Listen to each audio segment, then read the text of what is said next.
तो इस एक्सप्लेनर में आपका स्वागत है। देखिए, भारत जैसे विशाल देश में चुनाव कोई एक दो दिन का काम या छोटी मोटी घटना नहीं है ना? ये सच में एक महाकुंभ है। जरा कल्पना कीजिए, करोड़ों मतदाता, बर्फीले पहाड़ों से लेकर सुदूर द्वीपों तक फैले हुए मतदान केंद्र और एक साथ काम करने वाली एक विशाल प्रशासनिक मशीनरी। इतने बड़े पैमाने और महत्व वाले चुनाव किसी मजबूत नींव के बिना तो हो ही नहीं सकते। इसे आप रातों रात नहीं खड़ा कर सकते। इसके लिए एक ऐसा ढांचा चाहिए जो निष्पक्ष हो, पारदर्शी हो और सबसे जरूरी बात, पूरी तरह से स्वतंत्र हो। अब सवाल ये उठता है कि पृथ्वी पर इस सबसे बड़ी लोकतांत्रिक प्रक्रिया की देखरेख आखिर करता कौन है?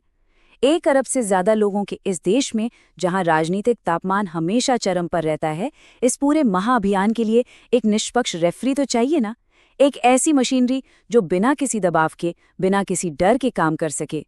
और बस यहीं पर एंट्री होती है भारत के चुनाव आयोग की। चलिए जल्दी से देखते हैं कि आज हम किन किन पहलुओं पर बात करने वाले हैं। पहला, सर्वोच्च लोकतांत्रिक रेफरी। दूसरा, आयोग कौन चलाता है। तीसरा, स्वतंत्रता की ढाल। चौथा, इसकी शक्तियां, कार्य और कुछ कमियां। और आखिर में लोकतंत्र के लिए इनका दृष्टिकोण। तो चलिए शुरू करते हैं। तो हमारा पहला पड़ाव है सर्वोच्च लोकतांत्रिक रेफरी, यानी इसका संवैधानिक आधार। संविधान का अनुच्छेद 324। सच कहूं तो ये वो केंद्रीय स्तंभ है जिस पर हमारा पूरा चुनाव आयोग टिका हुआ है। ये सिर्फ कोई आम नियम नहीं है, ये एक बेहद शक्तिशाली संवैधानिक प्रावधान है। ये स्पष्ट रूप से एक स्थायी और स्वतंत्र निकाय का निर्माण करता है। इसका सीधा सा मतलब ये है कि चुनाव आयोग केंद्र और राज्य सरकारों दोनों के लिए एक साझा अखिल भारतीय संस्था है, जिसका मुख्य काम है चुनावों का अधीक्षण, निर्देशन और नियंत्रण करना। ये पूरी तरह से सुनिश्चित करता है कि चुनावी प्रक्रिया पर किसी भी सत्ताधारी दल का सीधा कंट्रोल न हो। अब एक बड़ी गलतफहमी दूर करते हैं। कई लोगों को लगता है कि देश का हर एक चुनाव यही आयोग करवाता है, लेकिन अधिकार क्षेत्र बिल्कुल साफ तौर पर बटा हुआ है। एक तरफ ये आयोग संसद, राज्य विधानसभाओं और यहाँ तक कि राष्ट्रपति और उपराष्ट्रपति के चुनावों का मैनेजमेंट करता है, लेकिन दूसरी तरफ स्थानीय पंचायतों और नगर पालिकाओं के चुनाव इसके दायरे से बिल्कुल बाहर हैं। उनके लिए संविधान ने अलग से राज्य चुनाव आयोगों की व्यवस्था की है। ये काम का बंटवारा इस पूरी व्यवस्था को बिना किसी रुकावट के चलाने के लिए सच में बहुत जरूरी है। चलिए आगे बढ़ते हैं। अब बात करते हैं कि आखिर इस विशाल आयोग को चलाता कौन है, यानी इसके निर्माता कौन है। आपको जानकर शायद हैरानी होगी कि चुनाव आयोग हमेशा से वैसा नहीं था जैसा आज हम देखते हैं। 1950 में जब ये बना, तब से लेकर 1989 तक इससे सिर्फ एक मुख्य चुनाव आयुक्त ही चलाते थे। मतलब ये एक सदस्य निकाय था। फिर 1989 में एक बहुत दिलचस्प बदलाव आया। मतदान करने की उम्र 21 साल से घटाकर 18 साल कर दी गई। अब जाहिर है अचानक काम का बोझ बहुत बढ़ गया, तो इसे संभालने के लिए आयोग को 3 सदस्यों वाला बना दिया गया। हालांकि 1990 में ये फिर से 1 सदस्य हो गया था, लेकिन आखिरकार अक्टूबर 1993 में इसे हमेशा के लिए एक मुख्य चुनाव आयुक्त और 2 अन्य चुनाव आयुक्तों वाला 3 सदस्यीय निकाय बना दिया गया।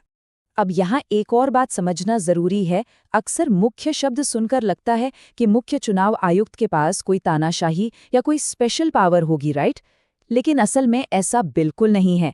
इन तीनों सदस्यों के पास बिल्कुल बराबर शक्तियां होती हैं। इनका वेतन भी एकदम समान होता है, जो कि सुप्रीम कोर्ट के जज के बराबर है। और सबसे अहम बात, सारे फैसले बहुमत से लिए जाते हैं। इससे ये पक्का हो जाता है कि आयोग के अंदर भी एक बेहतरीन लोकतांत्रिक संतुलन हमेशा बना रहे। अब बात करते हैं एक बहुत ही खास नंबर की, 65। ये संख्या इस पूरी व्यवस्था में नए विचारों को लाते रहने की चाबी है। चुनाव आयुक्तों का कार्यकाल 6 साल का होता है, या फिर तब तक जब तक कि वे 65 वर्ष की आयु तक नहीं पहुंच जाते, जो भी पहले हो जाए। ये अनिवार्य रिटायरमेंट उम्र इसलिए तय की गई है ताकि लीडरशिप में नियमित रूप से बदलाव होता रहे और इस इतनी बड़ी संस्था पर किसी एक व्यक्ति का एकाधिकार लंबे समय तक ना रहे। अब आते हैं अपने तीसरे अहम पहलू पर, स्वतंत्रता की ढाल, यानी इस रेफरी की सुरक्षा कैसे होती है। देखिए, अभी हमने बात की कि तीनों सदस्यों की शक्तियां समान हैं, लेकिन जब बात उन्हें पद से हटाने की आती है तो एक बहुत बड़ा अंतर देखने को मिलता है।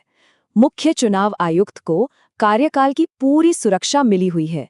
उन्हें केवल संसद के दोनों सदनों द्वारा विशेष बहुमत से ही हटाया जा सकता है। ठीक वैसे ही जैसे सुप्रीम कोर्ट के किसी जज को हटाया जाता है। मतलब वे सिर्फ राष्ट्रपति की मर्जी पर निर्भर नहीं है। वहीं दूसरी तरफ बाकी 2 आयुक्तों को हटाने के लिए मुख्य चुनाव आयुक्त की सिफारिश का होना जरूरी है। ये सुरक्षा कवच असल में आयोग को निडर होकर कड़े से कड़े फैसले लेने की आज़ादी देता है। चलिए अब नजर डालते हैं हमारे चौथे हिस्से पर, शक्तियां, कार्य और कुछ कमियां, यानी ये तंत्र कैसे काम करता है और इसमें क्या दरारें हैं।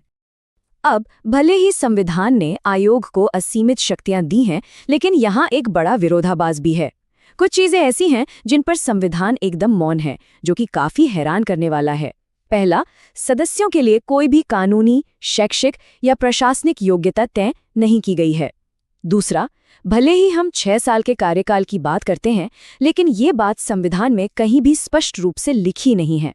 और तीसरा, जो शायद सबसे ज्यादा चर्चा का विषय रहता है, रिटायरमेंट के बाद आयुक्तों को सरकार द्वारा किसी और पद पर नियुक्त करने से रोका नहीं गया है। ये एक ऐसी कमी है जिस पर हमेशा से स्वतंत्र और निष्पक्ष कार्यप्रणाली को लेकर काफी बहस होती रही है। खैर, चुनाव आयोग के काम इतने विशाल हैं कि उन्हें आसानी से समझने के लिए 3 मुख्य श्रेणियों में बांटना ही सबसे सही रहता है। पहला है प्रशासनिक काम, जैसे वोटर लिस्ट तैयार करना, चुनाव क्षेत्रों की सीमाएं तय करना, या अगर कहीं धांधली हो जाए तो चुनाव रद्द कर देना।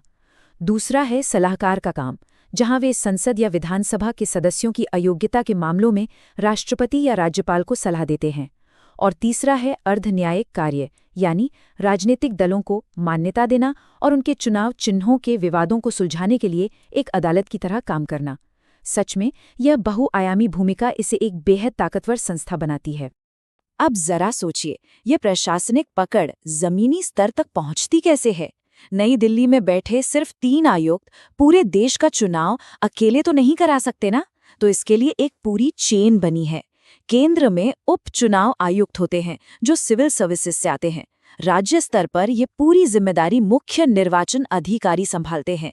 फिर जिले के स्तर पर आते हैं, जहां जिला कलेक्टर ही जिला रिटर्निंग अधिकारी के रूप में काम करता है। और बिल्कुल आखिरी में, यानी हर एक पोलिंग बूथ पर एक पीठासीन अधिकारी होता है। सत्ता और जिम्मेदारी की ये कड़ी केंद्र से शुरू होकर उस छोटे से कमरे तक जाती है जहां एक आम मतदाता अपना वोट डालता है। अब हम इस एक्सप्लेनर के आखिरी और बहुत ही महत्वपूर्ण हिस्से पर पहुंच गए हैं, लोकतंत्र के लिए उनका दृष्टिकोण। आयोग के जो मार्गदर्शक सिद्धांत हैं, वे ये साफ कर देते हैं कि इनका मिशन सिर्फ किसी मशीन की तरह चुनाव करवा देना भर नहीं है। इनका असल लक्ष्य है हमारे संवैधानिक मूल्यों को बनाए रखना, जैसे समानता और कानून का शासन। वे ये पक्का करना चाहते हैं कि चुनाव प्रक्रिया पूरी तरह समावेशी हो, यानी हर एक योग्य नागरिक आसानी से अपना वोट डाल सके। इसके साथ ही मतदाताओं और राजनीतिक दलों को जागरूक करना और पूरी चुनावी प्रक्रिया को और बेहतर बनाने के लिए नई से नई तकनीक को अपनाना उनके विजन का एक बहुत बड़ा हिस्सा है। ये असल में एक आधुनिक और सबके लिए सुलभ लोकतंत्र बनाने का पूरा ब्लूप्रिंट है। चुनाव आयोग का जो मुख्य उद्देश्य है वो इस एक बहुत ही शक्तिशाली विचार में छिपा है, लोकतांत्रिक मूल्यों को मजबूत कर चुनावी प्रणाली में लोगों का विश्वास बनाए रखना। जरा सोचिए, कोई भी व्यवस्था, कोई भी नियम या कितनी भी एडवांस तकनीक हो, वो तब तक काम नहीं आ सकती जब तक आम जनता का उस पूरी प्रणाली पर अटूट विश्वास ना हो। तो अंत में सवाल ये है कि क्या दुनिया के इस सबसे बड़े लोकतंत्र का अस्तित्व केवल नियम कानूनों के दम पर टिका है, या फिर ये उस मजबूत भरोसे पर टिका है जो एक आम नागरिक चुनाव की निष्पक्षता पर रखता है। इस पूरी व्यवस्था को गहराई से समझना ही शायद इस भरोसे को और मजबूत करने का पहला कदम है। इस एक्सप्लेनर से जुड़ने के लिए आपका बहुत बहुत धन्यवाद।